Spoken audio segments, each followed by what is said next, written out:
tonight, the loony liberal crybabies, they need to get over themselves and accept the fact that Donald Trump will be our next president.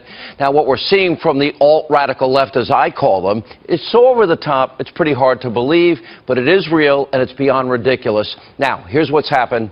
Since last Tuesday night, this was Hillary Clinton's election party, after her poor supporters found out she was about to lose the election.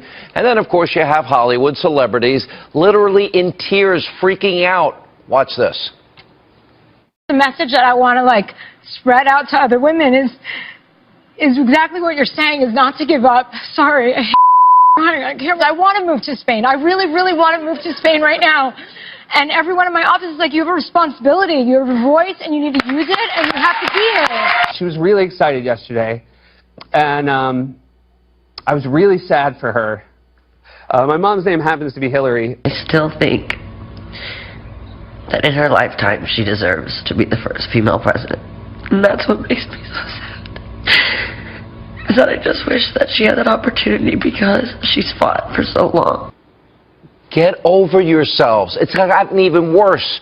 Now, according to the New York Post, these elite private schools in New York, right in New York City, they're helping these coddled, pampered students, quote, deal with the election results. They're bringing in therapy dogs and offering, quote, disaster counseling. The Wall Street Journal is reporting that co-eds at an Ivy League university, Cornell University, are holding cry-ins where the faculty are providing students with tissues and hot cocoa, and that the University of Michigan is handing out coloring books and allowing college kids to play with Play-Doh to help these poor kids from the discomfort of losing an election. Also reports students at campuses all across the country today staging walkouts to protest Donald Trump. On top of that, you got all these left-wing agitators day after day after day taking to the streets to cause disruption and chaos over Donald Trump's victory. Look, let me unpack this for you and get rid of all the clutter for just a minute. Is this really the country we are? Is this where we are at this moment? Because I was not happy with the results in 2008, 2012, and I'm sure some of you watching weren't that happy either. Did you see me throwing a temper tantrum? Was I crying hysterically? Was I carrying on because I didn't get my way or you didn't get your way? Of course not, because that's not how adults act. But apparently this is how the PC culture, where everybody's a winner, everybody gets a participation trophy, and these liberals operate. I mean, really, therapy dogs? We have a national epidemic, about 250,000 soldiers coming back from Iraq and Afghanistan, real suffering that they're going through. It's called PTSD. They experience real pain, real trauma, real suffering, watching their friends have their legs blown off and die right in their arms. But we're supposed to roll out the red carpet for sore loser liberals because their subpar, crooked, corrupt candidate lost an election? Please, give me a break. I think it's time to grow up. And how about these protesters? Why do they have so much free time on their hands? Do any of these people have jobs? Isn't it time to get out of mommy and daddy's basement and maybe go to work? Maybe time to start contributing to society instead of throwing a hissy fit because they didn't get what they wanted? This is way out of control. PC culture. It's part of the reason why you, the American people, I argue, voted for Donald Trump. Because the nonsense that's being carried out from this overly coddled generation, this has got to stop. Everyone doesn't get a trophy. Everyone can't be the winner. And the only person who gets to be president right now is going to be Donald Trump because he won. That's how real life works. And on top of all of that, according to Politico, and you got that guy, billionaire progressive liberals like George Soros, well, they're now meeting with key congressional Democrats. Why? They want a plan to come up with and spend a lot of money and try and stop the mandate that you gave Donald Trump and, quote, take back power. Now think about it. If you're my age, would this have been acceptable behavior when you were growing up or when your parents were growing up or your grandparents were growing up? Well, of course not. My grandparents, they came to this country from Ireland. They had 20 bucks in their pocket.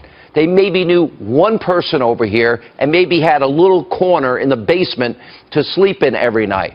There were no therapy dogs available to them. They had to go to work 16 hours a day, and literally they had to cope with institutional racism. Irish Catholic need not apply at the time. There was no coddling, there was no comforting for my father. He grew up poor in Bed-Stuy in Brooklyn. My mother, who grew up in the South Bronx, no coddling for them, no therapy dogs for them. But they did bust their humps to afford a tiny Cape Cod house on a 50 by 100 lot, and they didn't whine. They didn't complain. They worked hard for all that they had. They didn't take vacations. They sacrificed for their kids.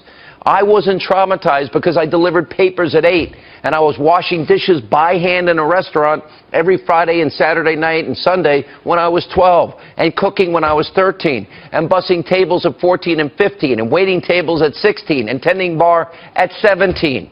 I love those jobs. I always had money in my pocket. There was no therapy session for me when I was working, no hot cocoa from a teacher, or when I was working construction, carrying lumber for framing or lugging shingles or painting or hanging paper or laying tile. I can't relate to this absurd behavior, and I doubt you can either. This is not what America's all about. This is now collective insanity, and it's really all time for these little pampered, spoiled brats to get over themselves. The election has been won, and Donald Trump will be your next president. Joining us now is President-elect Donald Trump's senior advisor, Kellyanne Conway. We've been friends for over 20 years. Did I ever send you a therapy dog? Did I ever send you hot cocoa? Did I ever give you a crying room because you lost? Did we ever protest together? I don't think so. Maybe a cigar and a cognac here and there, which is more our style. And certainly not to degrade the office of the presidency or cry crocodile tears into that cognac about who had won the election. I mean, look, I was raised the way you were raised, very humble beginnings, but most importantly, we were always raised to respect the office of the presidency and its current occupant and the flag. And that's it, and all that that represents. And, you know, Sean, when I listen to the protesters, when I listen to the professional politicians whine and cry over Donald Trump's election, I haven't heard anything new. All of their grievances and complaints are so pre-election. We heard all of this. We heard it constantly from the elites. We heard it from the mainstream media. We heard it from many of the paid protesters before the election, and yet it was rejected. Donald Trump got he got 60 million, 65 million votes. He got over 42 million, about 30 million of women voted for him. He got a larger percentage of the African American vote, larger percentage of the Hispanic vote, about the same percentage, slightly higher among unmarried women. I mean, this is a man who was elected fairly and squarely. And by the way, what do these people actually fear? Do they fear that he is going to provide job creation and economic growth for all those folks who are being told by college professors we're going to have safe spaces and we're now going to give college credits if you'll protest the election of Donald Trump? I'll tell you what, 2 weeks ago, what was all the narrative, all the talk on cable TV and elsewhere was what? Will Donald Trump accept the election results? That was a great question to ask about the wrong candidate and the wrong candidate's movements. And it's the people who defied Donald Trump before he was elected who now will not accept the election results. I like the fact that Joe Biden today, the vice president, said that they weren't ready, their government wasn't ready right away, and the Trump-Pence administration can't be formed overnight either. He said he feels, quote, confident in having met with Vice President Pence and his family today. He feels confident that the government is in good hands. So, you know what, folks? You were for Obama and Biden, listen to Obama and Biden. They're trying to give Trump and Pence a chance. Look, they need it. It's not easy to build a government, but you see what's happening. Even Alan Dershowitz went to bat for Steve Bannon, and Joel Pollak and Pam Geller, prominent members of the American Jewish community, saying that this is a smear and a slander against Steve Bannon. You see what's written about Rudy Giuliani, obviously an attempt to prevent Donald Trump from picking Rudy Giuliani. And I'm going to argue that whoever he picks is going to come under a lot of scrutiny and fire that Obama's picks never came under. Are you prepared for what the continuation, basically, of a corrupt media that had colluded, and we learned had colluded with the Clinton campaign during the election cycle? Do you expect that it's going to be different for you guys? Well, we know it's going to be the same it was pre-election. And I would just tell these people, give this president-elect his opportunity to nominate and to appoint his cabinet, his senior team. And the idea that it's presumptively negative against each of them, the idea that the person is guilty until proven innocent as a senior staffer or a member of the cabinet is really unprecedented, Sean. And I will tell you about a meeting I had today with President-elect Trump and Leonard Leo, the head of the Federalist Society. Senator Sessions was there. We talked about the Supreme Court. We talked about President-elect Trump's list of 21 possible nominees to the United States Supreme Court to fill that vacancy due to the untimely death of conservative jurist and constitutional hero Antonin Scalia. And we talked through the list. We talked about all the vacancies in the federal judiciary below the United States Supreme Court, in the circuit courts, and other legal positions. It was a very productive meeting. And I think if people had witnessed that meeting, they would see that this is a very engaged president-elect who's going to make good on his campaign promises and do what's right by the country. But, you know, we're treating these adolescents and these millennials like precious snowflakes. I'm just amazed how many texts and emails I'm receiving as one person of all these professors saying you don't have to take the test, you can get college credit if you protest. What's the worst thing that can happen to these millennials? That Donald Trump will make good on his promise to create 25 million new jobs, that he'll unleash energy investment, that he'll get rid of the Obamacare penalty on day one so that you're not forced to buy government-run health care. I mean, what is the worst thing that can happen to them? That millions of Americans currently in poverty and without health insurance will actually do it? Get it? Okay. What will Kellyanne's position be in the Trump administration? Well, President-elect Trump has made very clear that he would like me to continue to serve him the way I have been, in a very unique position for him.